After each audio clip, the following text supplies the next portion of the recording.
esta tabla de las variables cuantitativas, usted tiene que presentar las medidas de forma. ¿Cuáles son las medidas de forma?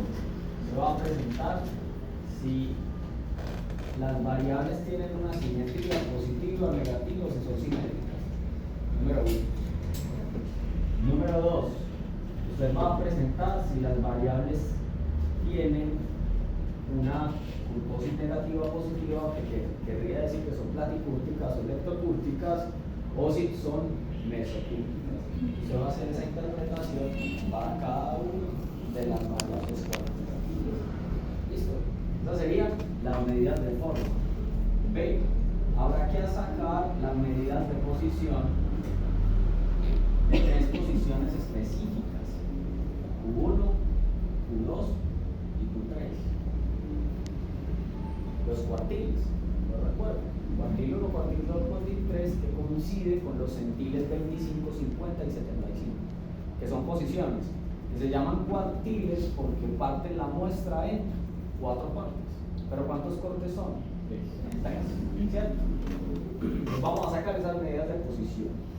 Y finalmente vamos a sacar las medidas de tendencia central, que te voy a pedir una sola medida de tendencia central. Vamos a utilizar la media. La media, o lo que es lo mismo, este símbolo. ¿Listo? El promedio, la media aritmética, que se simboliza así. Para cada una de las variables cuantitativas, estas dos se reportan, es decir, estas se dicen, pero estas se interpretan. Y usted tiene en la presentación el recurso para interpretar los resultados que hagan. ¿Sí? Para que lo recuerde, le recuerdo la importancia de hacer en su cuaderno la recta numérica que va desde -1 hasta 1, e indicar que las posiciones centrales, que van de 0.5 hasta -0.5, implican la posibilidad de que la forma de la distribución de los datos sea mesocúrtica, en el caso de la curtosis, o que sea simétrica. Si le da un valor diferente, la interpretación es diferente, ¿cierto? Ya dependerá. Puede ser leptocúrtica si son negativos, puede ser platicúrtica si son positivos. Y pues lo mismo pasa con la simetría negativa o positiva, ¿cierto? Eso será lo que haremos con la tabla de estadísticos descriptivos, esos 3 elementos. El segundo elemento es que vamos a correr las pruebas de normalidad. Nosotros, ¿cuántos datos tenemos en la muestra? 470. 470, ¿cierto?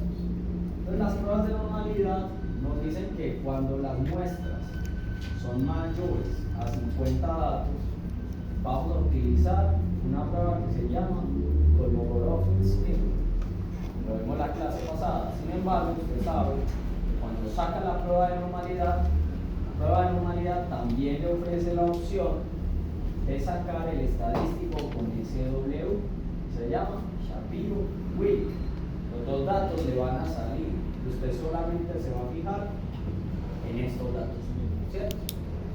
Usted tendrá que hacer la interpretación de la hipótesis de si la distribución de los datos es o no es paramétrica para cada una de las variables cuantitativas. Las pruebas de normalidad no se sacan para variables cualitativas, única y exclusivamente para variables cuantitativas. ¿Es claro? ¿Sí o no? El tercer elemento al que llegaremos es la razón del trabajo, y es que vamos a correr los análisis de asociación y de correlación.